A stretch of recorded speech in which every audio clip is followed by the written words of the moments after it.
ನಮಸ್ಕಾರ. ಬನ್ನಿ, ಬೆಂಗಳೂರಿನ ಸಾಂಸ್ಕೃತಿಕ ರಾಜಧಾನಿ ಅಂತಾನೆ ಹೇಳ್ಬೋದಾದ ಬಸವನಗುಡಿಯ ರಾಜಕೀಯ ಅರ್ಥವ್ಯವಸ್ಥೆಯನ್ನು ಆಳವಾಡಿ ನೋಡೋಣ. ನಮ್ಮ ಉದ್ದೇಶ ಯಾವುದೇ ಪಕ್ಷದ ಪರ ಅಥವಾ ವಿರೋಧ ಅಲ್ಲ. ಬದಲಿಗೆ ಡೇಟಾ ಆಧಾರದ ಮೇಲೆ ಮತದಾರರು ತಮ್ಮ ಆಡಳಿತಗಾರರಿಗೆ ಏನು ಸಂದೇಶ ಕಳಿಸ್ತಿದ್ದಾರೆ ಅನ್ನೋದನ್ನ ಅರ್ಥ ಮಾಡಿಕೊಳ್ಳುವುದು. ಇದು ಒಂದು ನಗರ ಕೋಟೆಯ ಕತೆ. ಮೊದಲಿಗೆ ಈ ಕ್ಷೇತ್ರ ಎಲ್ಲಿದೆ ಅಂತ ನೋಡೋಣ. ಬಸವನಗುಡಿ ಅಸೆಂಬ್ಲಿ ಕ್ಷೇತ್ರ ಸಂಖ್ಯೆ 170. ಇದು ಬೆಂಗಳೂರಿನ ಹೃದಯ ಭಾಗ, ಸಂಪೂರ್ಣವಾಗಿ ನಗರ ಪ್ರದೇಶ. ಬೆಂಗಳೂರು ದಕ್ಷಿಣ ಲೋಕಸಭಾ ಕ್ಷೇತ್ರದ ಒಂದು ಬಹುಮುಖ್ಯ ಅಂಗ. ಇಲ್ಲಿನ ರಾಜಕೀಯ ಇಡೀ ನಗರದ ಮೇಲೆ ಪ್ರಭಾವ ಬೀರುತ್ತೆ. ನಮ್ಮ ಈ ವಿಶ್ಲೇಷಣೆಯ ಪಯಣದಲ್ಲಿ 6 ಮುಖ್ಯ ನಿಲ್ದಾಣಗಳಿವೆ. ಕ್ಷೇತ್ರದ ನಿಜವಾದ ಸ್ಥಿತಿ, ಜನರು ನೀಡಿದ ತೀರ್ಪಿನ ಅರ್ಥ, ಆಡಳಿತ ಪಕ್ಷದ ಕೋಟೆಯ ಬಲ ಮತ್ತು ಅದರಲ್ಲಿನ ಬಿರುಕುಗಳು, ಒಂದು ಚತುರ್ಮುಖ ಕಾರ್ಯತಂತ್ರ, ಜನರ ನಂಬಿಕೆ ಗಳಿಸಲು ಒಂದು ನೀಲನಕ್ಷೆ, ಮತ್ತು ಕೊನೆಯದಾಗಿ ಆಡಳಿತದ ಮುಂದಿನ ದಾರಿಯೇನು ಅನ್ನೋದನ್ನ ಚರ್ಚಿಸೋಣ. ಸರಿ, ಮೊದಲನೇ ಭಾಗ ಶುರು ಮಾಡೋಣ. ಯಾವುದೇ ಕ್ಷೇತ್ರದ ರಾಜಕೀಯವನ್ನ ಅರ್ಥ ಮಾಡ್ಕೊಳ್ಳೋಕೆ ಮೊದಲು ಅಲ್ಲಿನ ನೆಲದ ಗುಣ, ಜನರ ನಾಡಿಮಿಡಿತ, ಅವರ ದೈನಂದಿನ ಸವಾಲುಗಳನ್ನ ಅರ್ಥ ಮಾಡ್ಕೊಳ್ಬೇಕು. ಬಸವನಗುಡಿಯಲ್ಲಿ ಅಡ್ಡಾಡಿದ್ರೆ 2 ಬೇರೆ ಬೇರೆ ಚಿತ್ರಣಗಳು ಕಾಣಿಸುತ್ತವೆ. ಒಂದು ಕಡೆ ಕನ್ನಡಿಯಂತಿರೋ ಚೆನ್ನಾಗಿ ನಿರ್ವಹಣೆ ಮಾಡಿರುವ ಮುಖ್ಯ ರಸ್ತೆಗಳು, ಇನ್ನೊಂದು ಕಡೆ ಅಲ್ಲಿ ವಾಸಿಸುವ ಜನ ಪ್ರತಿದಿನ ಓಡಾಡೋ ಗುಂಡಿ ಬಿದ್ದ ಹದಗೆಟ್ಟ ಒಳ ಓಣಿಗಳು. ಈ ವ್ಯತ್ಯಾಸವೇ ಅಭಿವೃದ್ಧಿಯ ಆದ್ಯತೆಗಳ ಬಗ್ಗೆ ಒಂದು ದೊಡ್ಡ ಕಥೆಯನ್ನ ಹೇಳುತ್ತೆ. ಇಲ್ಲಿನ ಸಮಾಜ ಒಂದು ವಿಶಿಷ್ಟವಾದ ಮಿಶ್ರಣ. ಬ್ರಾಹ್ಮಣ ಮತ್ತು ಒಕ್ಕಲಿಗ ಸಮುದಾಯಗಳು ಪ್ರಬಲವಾಗಿವೆ, ಜೊತೆಗೆ ಲಿಂಗಾಯತ ಸಮುದಾಯವೂ ಇಲ್ಲಿದೆ. ಇನ್ನೊಂದು ಗಮನಿಸಬೇಕಾದ ಅಂಶ ಅಂದ್ರೆ, ಇಲ್ಲಿನ ಸುಮಾರು 30% ಮತದಾರರು 60 ವರ್ಷ ಮೇಲ್ಪಟ್ಟೆ ಹಿರಿಯ ನಾಗರಿಕರು. ಅದೇ ಸಮಯದಲ್ಲಿ ಹೊಸ ಬೆಂಗಳೂರನ್ನು ಪ್ರತಿನಿಧಿಸುವ ಐಟಿ ಮತ್ತು ಸೇವಾ ಕ್ಷೇತ್ರದ ಯುವಕರ ದೊಡ್ಡ ಸಮೂಹವೂ ಇಲ್ಲೇ ಇದೆ. ಅಂದರೆ ಇದು ಸಂಪ್ರದಾಯ ಮತ್ತು ಆಧುನಿಕತೆ ಒಟ್ಟಿಗಿರುವ ಜಾಗ. ಆದರೆ ಈ ಆಧುನಿಕತೆಯ ಹಿಂದೆ ಒಂದು ಕಠೋರ ಸತ್ಯ ಅಡಗಿದೆ. ನಗರ ಪ್ರದೇಶದ ಯುವ ಜನರಲ್ಲಿ ನಿರುದ್ಯೋಗದ ಪ್ರಮಾಣ ಸುಮಾರು 13%. ಇದು ಕೇವಲ ಒಂದು ನಂಬರ್ ಅಲ್ಲ, ಇದು ಸಾವಿರಾರು ಯುವಕರ ಆತಂಕ, ಅವರ ಕನಸುಗಳ ಮೇಲಿನ ಹೊಡೆತ. ಜನರ ನಂಬಿಕೆ ಅನ್ನೋದು ದೊಡ್ಡ ಭಾಷಣಗಳಿಂದಲ್ಲ, ಸಣ್ಣ ಸಣ್ಣ ವಿಷಯಗಳಿಂದಲೇ ಕುಸಿಯುತ್ತೆ. 60 ವರ್ಷ ಹಳೆಯ ನೀರಿನ ಪೈಪ್ ಒಡೆದೋದಾಗ ಅದು ಕೇವಲ ನೀರು ಪೋಲಾಗೋದಲ್ಲ, ಅದು ಜನರ ದೈನಂದಿನ ಬದುಕಿನ ಮೇಲೆ ಬೀಳುವ ಹೊಡೆತ. ಇಂತಹ ಘಟನೆಗಳು ಆಡಳಿತದ ಮೇಲಿನ ವಿಶ್ವಾಸವನ್ನೇ ನಿಧಾನವಾಗಿ ಕೊಲ್ಲುತ್ತವೆ. ಸರಿ, ಈಗ ಬರೋಣ ಅಂಕಿ ಸಂಖ್ಯೆಗಳ ಕಡೆಗೆ. 2023ರ ಚುನಾವಣೆಯಲ್ಲಿ ಜನರು ಕೊಟ್ಟ ತೀರ್ಪು ನಮ್ಗೇನ್ ಹೇಳುತ್ತೆ?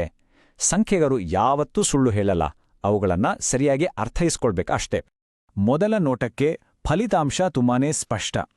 ಬಿಜೆಪಿಗೆ ಸುಮಾರು 61% ಮತಗಳು ಬಂದಿವೆ. ಇದು ಒಂದು ದೊಡ್ಡ ಜನಾದೇಶ. ಕಾಂಗ್ರೆಸ್ ಮತ್ತು ಜೆಡಿಎಸ್ ಬಹಳ ಹಿಂದೆ ಉಳಿದಿವೆ. ಗೆಲುವಿನ ಅಂತರ ನೋಡಿ, ಸುಮಾರು 55,000 ಮತಗಳ ಅಂತರ. ಇದು ಸಣ್ಣ ವಿಷಯ ಅಲ್ಲ. ಇದು ಹಾಲಿ ಶಾಸಕರು ಮತ್ತು ಪಕ್ಷದ ಹಿಡಿತ ಎಷ್ಟೊಂದು ಬಲವಾಗಿದೆ ಅನ್ನೋದನ್ನ ತೋರಿಸುತ್ತೆ. ಆದರೆ ನಿಜವಾದ ಆಟ ಶುರುವಾಗೋದೇ ಇಲ್ಲಿ. ಮತಗಳ ಹಂಚಿಕೆಯಲ್ಲಿನ ಬದಲಾವಣೆಯನ್ನ ಗಮನಿಸಿ. ಬಿಜೆಪಿಯ ಮತಪಾಲು 3%ದಷ್ಟು ಹೆಚ್ಚಾಗಿದೆ. ಆದರೆ ಕಾಂಗ್ರೆಸ್ನ ಮತಪಾಲು ಸುಮಾರು 9.5%ದಷ್ಟು ಹೆಚ್ಚಾಗಿದೆ. ಹಾಗಾದರೆ ಈ ಮತಗಳು ಎಲ್ಲಿಂದ ಬಂದ್ವು?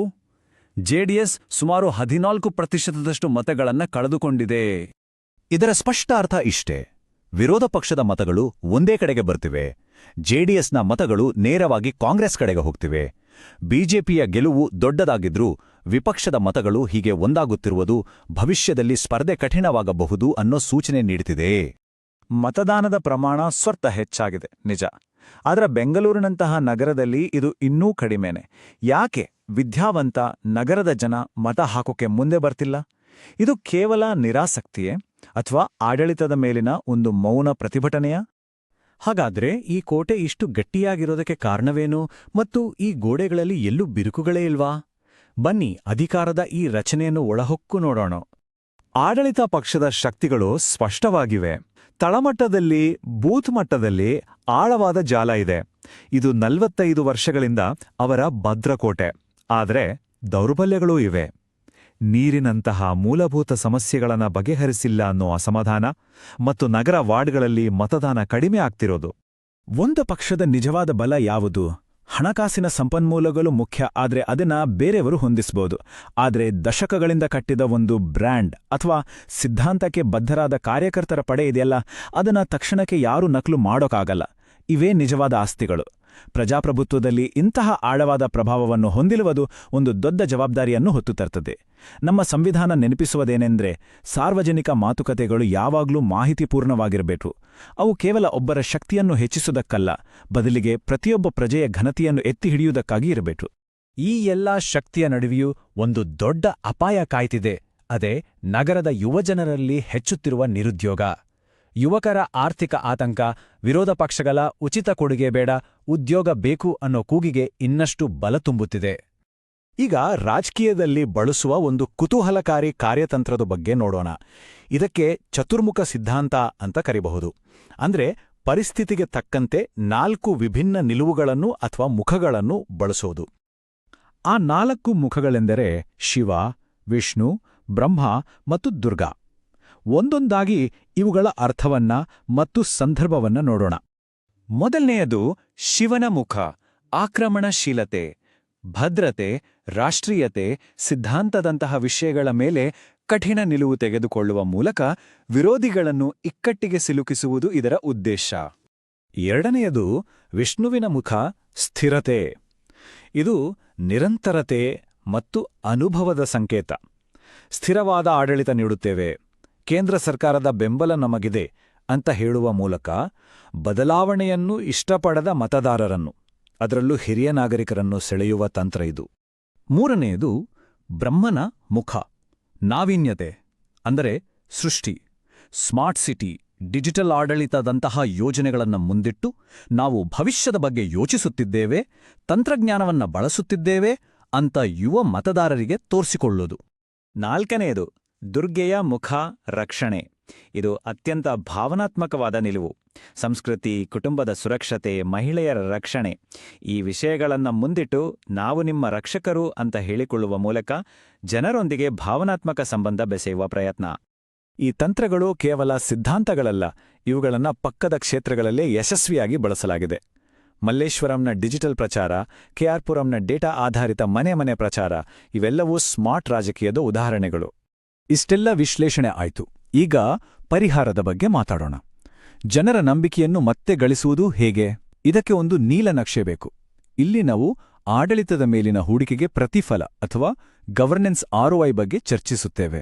ಈ ನೀಲನಕ್ಷೆಯ ಹಿಂದಿನ ಮೂಲತತ್ವವನ್ನ ಈ ಒಂದು ವಾಕ್ಯ ಸ್ಪಷ್ಟವಾಗಿ ಹೇಳುತ್ತೆ. ಯುವಕರಿಗೆ ಉಚಿತ ಕೊಡುಗೆಗಳಲ್ಲ, ಉದ್ಯೋಗ ಬೇಕು. ಇದು ಕೇವಲ ಕಲ್ಯಾಣ ಯೋಜನೆಗಳಿಂದ ಸಮೃದ್ಧಿಯ ಕಡೆಗೆ ಸಾಗುವ ದಾರಿ. ಇದಕ್ಕಾಗಿ 3 ದೊಡ್ಡ ದೂರಗಾಮಿ ಪರಿಣಾಮ ಬೀರುವ ಯೋಜನೆಗಳನ್ನ ಮುಂದಿಡಲಾಗಿದೆ. ವೃಷಭಾವತಿ ನದಿಯ ಪುನರುಜ್ಜೀವನ, ಬಸವನಗುಡಿಯ ಪಾರಂಪರಿಕ ಕಾರಿಡಾರ್ ನಿರ್ಮಾಣ ಮತ್ತು ಇತಿಹಾಸ ಪ್ರಸಿದ್ಧ ಕಡಲೆಕಾಯಿ ಪರಿಷೆಯ ನವೀಕರಣ. ಇವು ಮುಂದಿನ ಪೀಳಿಗೆ ನೆನಪಿಡುವಂಥ ಯೋಜನೆಗಳು. ವೃಷಭಾವತಿ ಯೋಜನೆಗೆ ಸುಮಾರು 200 ಕೋಟಿ ರೂಪಾಯಿಗಳ ಬದ್ಧತೆ. ಈ ಭರವಸೆಗಳು ಕೇವಲ ಮಾತಿಗಲ್ಲ ಅನ್ನೋದನ್ನ ತೋರಿಸುತ್ತೆ. ದೂರದೃಷ್ಟಿಯ ಜತೆಗೆ ಜನರ ಇಂದಿನ ಸಮಸ್ಯೆಗಳಿಗೂ ತಕ್ಷಣದ ಪರಿಹಾರ ಬೇಕು. ಅದಕ್ಕಾಗಿ ಹಳೆಯ ನೀರಿನ ಪೈಪ್ಗಳನ್ನು ಬದಲಾಯಿಸುವುದು, ವಸತಿ ಯೋಜನೆಗಳ ಅನುದಾನವನ್ನು ವೇಗವಾಗಿ ತಲುಪಿಸುವುದು ಮತ್ತು ಯುವಕರಿಗಾಗಿ ಒಂದು ಕೌಶಲ್ಯ ಅಭಿವೃದ್ಧಿ ಕೇಂದ್ರ ಸ್ಥಾಪಿಸುವುದು ಈ 3 ಯೋಜನೆಗಳಿಗೆ ಮೊದಲ ಆದ್ಯತೆ. ಬಹುಶಃ ಇದೇ ಅತ್ಯಂತ ಕ್ರಾಂತಿಕಾರಿ ಹೆಜ್ಜೆ. ಜನರ ದೂರುಗಳಿಗಾಗಿ ಒಂದು ಡಿಜಿಟಲ್ ಪೋರ್ಟಲ್, ಅದರ ಮೂಲಕ ನಾಗರಿಕರಿಗೆ ಒಂದು ಸೇವಾ ಮಟ್ಟದ ಒಪ್ಪಂದ ಅಥವಾ SLA ನೀಡುವುದು. ಅಂದ್ರೆ ನಿಮ್ಮ ದೂರಿಗೆ ಇಂತಿಷ್ಟು ದಿನಗಳಲ್ಲಿ ಪರಿಹಾರ ಸಿಗುತ್ತೆ ಅನ್ನೋ ಗ್ಯಾರಂಟಿ. ಇದು ಸರ್ಕಾರವನ್ನ ನೇರವಾಗಿ ಪ್ರಜೆಗಳಿಗೆ ಜವಾಬ್ದಾರಿಯನ್ನಾಗಿ ಮಾಡುತ್ತೆ. ನಮ್ಮ ಚರ್ಚೆಯ ಅಂತಿಮ ಘಟ್ಟಕ್ಕೆ ಬಂದಿದ್ದೇವೆ. ಭವಿಷ್ಯದ ಬಗ್ಗೆ ಒಂದು ದೊಡ್ಡ ದೃಷ್ಟಿಕೋನ ಇಟ್ಕೊಳ್ಳೋದು ಎಷ್ಟು ಮುಖ್ಯವೋ, ಆ ದಾರಿಯಲ್ಲಿ ಎದುರಾಗಬಹುದಾದ ಅಪಾಯಗಳ ಬಗ್ಗೆ ಜಾಗರೂಕರಾಗಿರುವುದು ಅಷ್ಟೇ ಮುಖ್ಯ. 3 ಮುಖ್ಯ ಅಪಾಯಗಳನ್ನ ಇಲ್ಲಿ ಗುರುತಿಸಬಹುದು. ತಳಮಟ್ಟದಲ್ಲಿ ಆಗಬಹುದಾದ ವಿಧ್ವಂಸಕ ಕೃತ್ಯಗಳು, ಡಿಜಿಟಲ್ ಮಾಧ್ಯಮದಲ್ಲಿ ಹರಿದಾಡುವ ಸುಳ್ಳು ಸುದ್ದಿಗಳು ಮತ್ತು ಚುನಾವಣೆಯ ಕೊನೆ ಕ್ಷಣದಲ್ಲಿ ಜಾತಿಯ ಆಧಾರದ ಮೇಲೆ ಮತಗಳು ದಿಕ್ಕು ಬದಲಾಯಿಸುವುದು. ಯಾವುದೇ ಉತ್ತಮ ಯೋಜನೆಯನ್ನ ಇವು ಹಳಿತಪ್ಪಿಸಬಲ್ಲವು. ನಾವು ಈ ಡಿಜಿಟಲ್ ಜಗತ್ತಿನಲ್ಲಿ ಕೆಲಸ ಮಾಡುವಾಗ ಖಾಸಗಿತನ ಮತ್ತು ಸಮ್ಮತಿಯ ಮಹತ್ವವನ್ನ ಮರಿಬಾರದು. ಭಾರತದ ಹೊಸ ಡೇಟಾ ಸಂರಕ್ಷಣಾ ಚೌಕಟ್ಟು ಕೇವಲ ಒಂದು ಕಾನೂನಲ್ಲ, ಅದು ಪ್ರತಿಯೊಬ್ಬ ಪ್ರಜೆಯ ಮಾಹಿತಿಯನ್ನ ಗೌರವದಿಂದ ಬಳಸಬೇಕು ಅನ್ನೋ ತತ್ವ.